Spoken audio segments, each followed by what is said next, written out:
What's up, guys? Welcome back to Newswave. So after the fallout of the Switch 2 pre-orders, with people still scrambling, looking for their own reservation of Nintendo's next generation device, we may have some good news, especially for people out there who seem to be still now paying above sticker price. It seems like all the pre-orders aren't done just yet, and we had this sort of happen over the weekend, as well as some very strange news from a certain retailer who's taking Switch 2 pre-orders. We'll go over all of that, though, here today. Also, we are going to be talking about a potential tease for a new entry in a big-time franchise coming from Capcom, although it's also very possible that maybe the fans are looking a little too into this one. And then we also have a really cool classic release for a platform that's continuing to push more and more when it comes to game preservation, opening some of these classic titles up to more people, and we'll take a look at that as well. So if you guys enjoy this video, make sure you hit that like button, helps out a ton, and if new here to the Spawn Wave channel, make sure you subscribe down below, and of course, members for the channel do get Newswave early. If you would like to learn more about that, click the join button or the link in the description down below, and we're going to start today with a sales update for a game that I was very happy to see, and that's Clair Obscur Expedition 33. You can see this posted up. This is from the publisher Kepler Interactive, saying in 3 days, 1 million copies sold, which is great because, of course, it's also on Game Pass. It does have Xbox Play Anywhere through that, so like I've jumped around a bit from PC now to Xbox, even to ROG Ally X. I just want to try the game on a bunch of different platforms here that I have, and the save data has transferred around without any real issues, but it's great to see a game like this get 1 million copies sold, and I think millions actually in its future here, which is awesome. It's a game that I think the industry should take note of, what it's been able to do with a more controlled scope and budget, with roughly 30 people making this game. Yes, some of them are veterans in the industry coming from Ubisoft, but it's really cool just to see something like this with still keeping that turn-based RPG setup intact while innovating on top of it. I did an entire video over the weekend, which I'll have linked at the end card if you want to learn more about it. Spoiler free. More, again, I'll look at the industry and how I hope it ends up reacting to this game. Let's face it, 5 or 6 years from now, since that's just how long development takes. Also, we had an update for Skate. Of course, we know that is in development right now, and they're working at EA with many of the people in the community. But this seemed to annoy some people. We can see this posted up over the website. It's a frequently asked questions page that they have been updating as they've gone along. It says, will Skate have an offline mode? And the simple answer is just no. The game and city are designed to be a living, breathing, massively multiplayer skateboarding sandbox that is always online and always evolving. Now, yeah, I will admit, I would like to have seen Skate 4, and it's just more Skate in general, and it can be an offline game. People still play Skate 3, and I have to imagine the way that EA has kind of treated the franchise for a while there where you thought it was dead, if it was always online, it would have actually been dead. Like, you wouldn't be able to play it anymore. They would just shut it all down. So, on one aspect, I see why people are like, really, it's always online, but some people who have been playing it in this, like, alpha setup that they have are saying that the multiplayer side, because it's so embedded in it, actually leads to some really cool social elements, some really cool interactions where people will just hang out around an area there that's set up, and they'll just be doing tricks and stuff off of like a simple bench or something that's been kind of moved and set up that way. They're just kind of hanging out, learning tricks together. So I get it there, but I think it would be better to at least have an offline mode along with the multiplayer. Like, here's offline mode, you play through a story or just a sandbox that you yourself can play in, and then you can go online and play with a bunch of other people. It's just the fact that it's always online does lead me to some concerns way down the line. Let's say if it doesn't work out and EA's ready to move on. Oh, and we do have another sales update. This one we can see over on Bethesda's official account, saying we're so grateful to over 4 million players. This is for Oblivion Remastered, and of course, I know it's in Game Pass and stuff, but we did see the Steam concurrent player count numbers. It's very clear people are buying into this game. Go figure, it's Oblivion. It only took a few days to get the 4 million players, and I feel like this is going to be a massive release for them overall, and people were concerned about it releasing alongside Clair Obscur, but actually, there's a chance maybe it's helped a little bit. Think about it this way. Oblivion comes out remastered, people sign up to Game Pass for it, and they also notice Clair Obscur is there, and that's kind of the idea, right? Game Pass sort of working together as a cohesive unit, bringing people in, trying new things. And I would like to think that more people are trying Clair Obscur, but I mean, look, Oblivion, it's Oblivion. It's really cool to see this remaster, and while I think it does need some work from the performance side, specifically in the open world, seems like it's off and running as expected. And guys, with some of the quick news out of the way, let's get into the bigger stuff. Let's start right away with the Switch 2 pre-order situation, which has been absolutely crazy. We already discussed how websites were crashing and queue lines were frozen and people were basically just, hey, you know what? I'm going to go out to GameStop at 2 a.m. and set up camp right there. We'll set up outside the shop and just wait. And that's what a lot of people ended up doing because the websites for Best Buy, Walmart, Target, GameStop just really weren't up to the task necessarily. Well, GameStop, while it seemed to work out in store somewhat, we'll get to that in a minute, have apparently been going back and double checking some of those orders. So we can see this posted up. This is over on their official account saying Nintendo Switch 2 pre-orders have sold out online. We will continue to squash bot and duplicate orders to reopen inventory. Pre-orders are still available in store for the Nintendo Switch 2, the Switch 2 plus Mario Kart bundle, games, and accessories. They say you can check your local GameStop, although I'm sure since this was posted on April 24th, many of them are probably sold through. But hey, you never know. You could have cancellations even for pre-orders in stores, so it's possible. But the idea of them going back and checking in maybe on some of the customers that have done these orders, get rid of duplicate orders, if there's a bot that was able to get through checkout with 4 of them and they're all going to the same address, so they all have the same telephone number, yeah, I feel like they could probably look at that and go, you know what, just one. And that was kind of their policy here was 1 per customer anyway, so that would kind of line up. But here's the thing that really caught some headlines and sort of confused some people. I'm going to shine a little light on this one, though. But we can see this is posted up. And this actually, I saw this pop up, and I said, oh, that's E, which that's what we call this guy with the hair. But we call him E, and he will usually hang around with, like, Wood or Bob Wolf. Or when I went to the Nintendo podcast, an awesome studio setup for it. And usually I'll just see him at different conventions and stuff. So it was just funny to see him pop up here in the news for tracking what appeared to be a very odd issue going on at GameStop, saying, so this GameStop is forcing you to buy bundles, cases, screen protectors, etc. They're claiming they can't process the SKU just for the console, but we all know what's going on here. Personally, I went Donkey Kong and a screen protector, so it isn't a big deal. Others are leaving. So first of all, shout out to E for at least bringing attention to this, because I have a strong feeling that this was not a one-off situation, okay? And I'm sure there are many people who just didn't think to post on Twitter X about it. In fact, GameStop help came in right below this, said, we are actively investigating this. Any customer who was turned away at the Astoria location should reach out via DM so we can make it right. So yes, if you were affected in general, not just at this location, you should reach out. And I say not just at this location because there is a subreddit for GameStop, and I thought, you know what? Let me go see how that's going over there. Let's see what's happening. if this is something that at least has been brought up, and it has. So this was a post over on that subreddit a few days ago, actually, again, lining up the Switch 2 pre-orders, of course, saying, is it normal for GameStop to refuse to sell Switch pre-orders unless you purchase the extended warranty bundle? Our local GameStop literally would not sell the standalone console pre-order. Now, there are many managers, at least they're tagged as managers, doing these responses, saying things like, these tactics amaze me. There should be no problem getting, say, a warranty if you explain the benefit versus the cost of, hey, if your Switch 2 like has damage and a drop or something, we can replace it for you. That should be enough. Instead, yeah, it's gonna, I mean, it sounds bad, but yeah, they're mostly holding the Switch 2 pre-orders hostage unless you pre-order and basically make their numbers look better. Okay, so think about it this way. You pre-order one system, that being just the Switch 2, and then you walk away from it after that, like the store.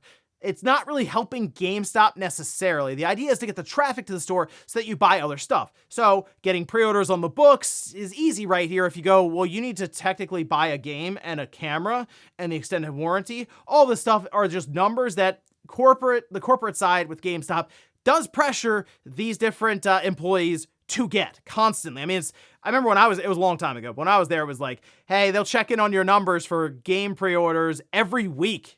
Sometimes every shift. It's like, how many pre-orders, how many edge cards, like that, it was a big thing. So not a great tactic here, obviously, not a good look, and it should be brought up and really shouldn't be done at all by employees or store managers or district managers, whoever was pushing this. So if that is the case, and you were someone who like witnessed any of this happening, hey, you have to pre-order this stuff with the Switch 2. I would actually just go ahead and message GameStop and let them know, because that is not normal, that is not typical, and should be brought up to them. So I just wanted to put it out there. Let me know in the comments if this is something you came across. And keep in mind, we had Jake Randall on the podcast talking about the Switch 2 pre-order stuff, and he pretty confident that there will be many other times coming up here ahead of the Switch 2 release, especially before the end of the year with the holidays, that people will have a shot at pre-ordering the Switch 2, but then also being able to buy it normally. All right, so I know the FOMO's kicking in, I get it, but I'd be a bit patient here, okay? Let's see what the next couple of weeks hold before we get to the release of the system, and if we have random drops from Walmart, which was happening over the weekend, GameStop, or even Best Buy. And of course, I'll try to keep everyone up to date, but I would definitely keep an eye out for Jake Randall, whether he's going live or just following him on Twitter X for any of the updates. Next up, let's talk about a potential tease for a big release in a well-known franchise, and that's Resident Evil with Capcom. Now, this was a post that they made over on Twitter X, and they're celebrating 10 million copies sold for Resident Evil 4 Remake. And in fact, it's the fastest selling game in terms of getting to 10 million units in the franchise, which that's not too surprising. RE4 has always been, I think, the most popular Resident Evil, or a lot of people look at it as the best one in general, but it's certainly one of the most celebrated games, and seeing it here with the remake, this all lines up, it all makes sense, sure. You know, what's interesting is if you look at the Platinum titles, that was reported at the end of 2024, so like December 31st. So if they are now reporting here April 24th, 10 million, that means in about 4 months, it sold 800,000 additional copies from the beginning of this year. That's actually quite impressive for a game like just to continue sort of that long tail of sales here. Good stuff. I think RE4 Remake, when it's all said and done, will probably be the best selling remake in general. I know 2 has done really well, but I think 4 I think it has the staying power here just in general. But people, of course, looking through the video they released, notice something, which it's like Roman numerals. You can see, for example, from Valix's 9, or hey, 11. They might be skipping a couple entries here, going straight to Resident Evil 11. Is this just fans looking a little too deep into a signpost? I mean, I want to say yes, but at the same time, I want to believe that Capcom is doing these fun little subliminal messages. Oh, you know, if you look at it sideways, yes, it's 9 because, hey, 9 is right around the corner. And here's the thing with this. Technically 9, we are coming up on that release cadence for mainline Resident Evil games. We had Village in 2021. What was Biohazard Resident Evil 7 was that 2017? So, like, we're on that 4-year cadence right now. And I do think Resident Evil 9 will probably come out next year. So, at the very least, it would probably be revealed at some point this year. And since they do a lot of their reveals next to Sony, and there's a potential for Sony to have a larger state of play or showcase of some kind towards the end of May, like they seem to do consistently, that does feel like a good spot for them to at least get the ball rolling on that reveal. And I mean, not shocking, right? Wow, another Resident Evil game. Who would have thought? I figured Capcom was going to leave that franchise behind after telling us that Resident Evil 4 Remake has reached 10 million copies faster than any other game in the franchise. So I'll just be curious about things like, is this going to be a first-person game? Is it going to be third-person? Where are they going with the story, the setting? A lot of question marks there. But yeah, most likely you're going to see Resident Evil 9 here pretty soon. Obviously before the end of the year, but could be much sooner than that. Next up, let's talk about a Switch 2 accessory that technically answers the question of, what if you want to use the camera accessory in handheld mode? Because that is something I thought about since it was constantly shown off as a docked feature. But what if you're just a handheld gamer? It seems like you'd be able to prop up the camera in some way, even off of tabletop mode. Maybe just tape it to your Switch 2. Well, it appears Hori has kind of thought about that a bit. You can see this posted. This is over on Nintendo Everything, noticing that Hori had a bit of an advert here for it. And yeah, it's a camera that appears like it would be able to sit at the top of your Switch 2 with it plugged into the USB-C port. I'm a little concerned, okay, I will say this, slightly concerned about how exactly it's bracing itself here. So I'm kind of picturing that camera maybe getting hit or the system getting dropped, and then the USB-C port breaks off into the USB-C for the Switch 2. I mean, it's like nightmare fuel stuff, because then it's like, there goes the top port unless you get some tweezers and get the broken off port out of there. But this does solve the issue, as I mentioned, of using the camera in handheld mode. However, Some drawbacks, like with their Piranha Plant camera, this one appears to also be 480p. It does seem like it would work as they show it, where it has like an attachment that lets it sit on a table, or it has an attachment that allows it to sit on top of your flat screen TV. So that's kind of interesting, I guess. It's more of like, hey, this is something that's a bit more versatile. It also has a slider where you can cover up the camera, so for, I guess, privacy concerns, it looks like. But over on Amazon Japan, where it's currently listed, it's for like $25 US, but exchange rates are all messed up right now. And with tariff stuff, who knows? This could end up being a $40 camera or something here in the US. It seems like it's shipping out around the launch of the Switch 2. So maybe this is just something we'll see pop up here soon in advertising from Hori for the West. But for now, maybe it's something you have to import from Japan. I'll keep at least an eye on this one, although I still think it's weird that their cameras are 480p, whereas the Nintendo camera that is currently up for pre-order is 1080p. And I was curious to see how many people at least put an order in for that, because I have to imagine somewhere out there, Don Matrick is just like slapping his forehead, seeing that get announced, and everyone was just fine. That was a big thing back then. It's like, they want to bring cameras into our living rooms, and now I guess technically walk around with them on our phones all the time anyway. It's just, I don't know, it's kind of funny to see it just propped up there next to the Switch 2, and it's a big feature, and everyone's really excited for it, and yeah, Don Magic is just too early. And in our last bit of news, let's talk about the GOG Preservation Program. Now, this is good old games, at least attempt at trying to preserve more and more of these games. Yes, through digital means, but that's just kind of where we are. That's the world we're in right now. A lot of this stuff is just going to be digital. But it really works to iron out a lot of the compatibility issues, since a lot of older games that might not have even been localized technically, but on PC that are designed for Windows 2000 or Windows XP, Windows Vista, can have a lot of issues, of course, with Windows 10 or Windows 11. Well, the latest entry I thought was pretty cool, and the price, again, is very compelling. This over on their website now. It's Breath of Fire 4. Now, they made a big post about how the community voted for this, and it was a big push, and they're like, let's get this done. Because I feel like the PC release was in Korea or something.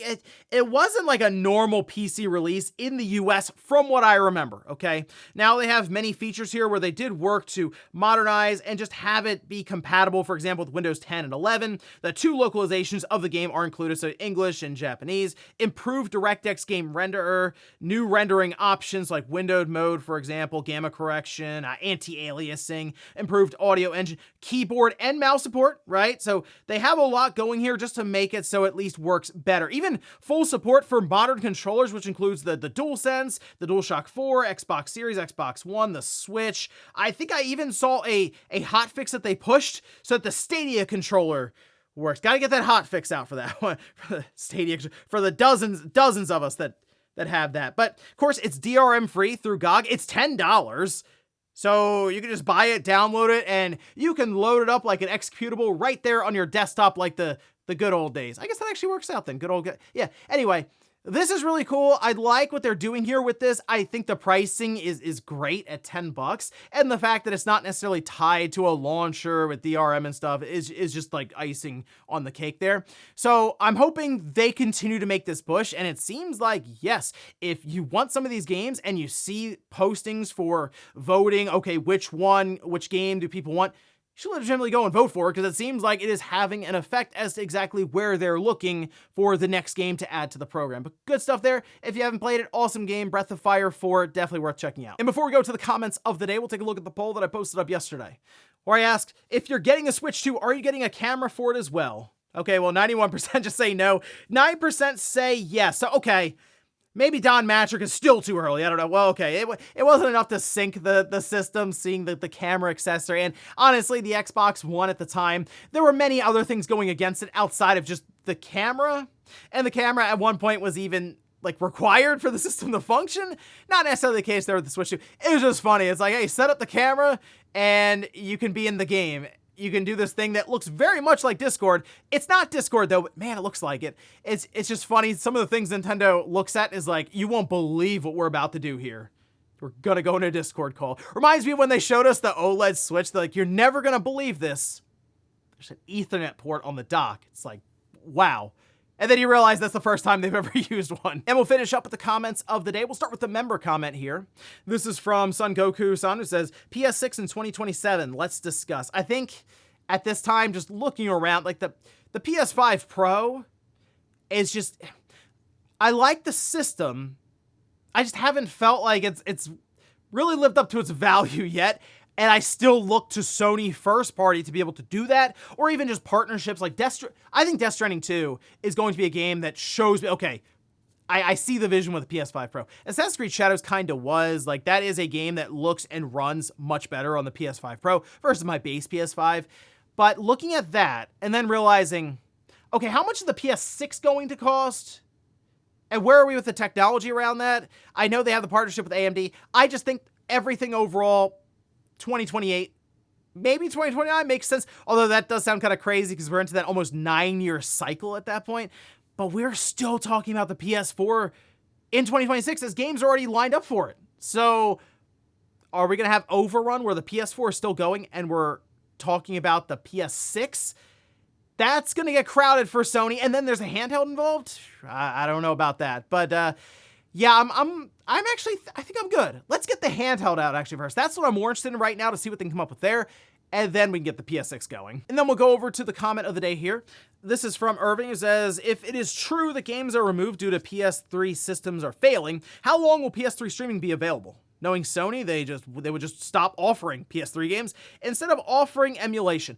That is something that myself and Ryan have brought up multiple times on Click R3 when discussion around PS3 on the PlayStation Network comes up. They are legitimately streaming it really from what are PS3s. They have server blades and custom setups using the cell processor to make it work. And it seems crazy to me that they haven't gone, you know what?